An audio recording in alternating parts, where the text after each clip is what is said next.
Dopo la tempesta Vaia di fine ottobre, in Veneto si è registrata la metà della piovosità attesa tra dicembre e marzo e il 40% in meno di manto nevoso. Se le cose non cambiano, la regione rischia di vivere già in primavera, ma soprattutto in estate, una crisi idrica uguale, se non peggiore, rispetto al 2017, l'anno della grande siccità. Le derivazioni che portano l'acqua nelle nostre campagne sono per il momento al minimo, sono state chiuse per invasare i laghi, quindi in questa fase stiamo trattenendo l'acqua nei nostri bacini montani e naturalmente questa dovrebbe permetterci pian pianino il rilascio del minimo deflusso vitale da una parte nei fiumi, dall'altra parte capire se quando sarà il momento del grosso quanta acqua avremo a disposizione per gli agricoltori.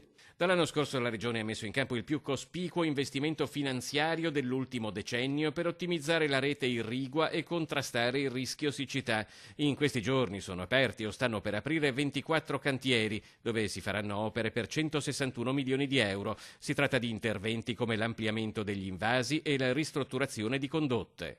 Ci sono stati danni per l'agricoltura? Beh, in questo momento fortunatamente i danni sono ristretti perché cominciano le semine proprio in questi giorni, quindi danni proprio diretti ancora no, ma sicuramente quelli indiretti perché abbiamo le colture comunque ortive che sono sui campi che hanno sofferto molto e anche il grano, i frumenti invernali che mi dicono in questo preciso istante stanno bagnando da qualche parte già e stanno irrigando.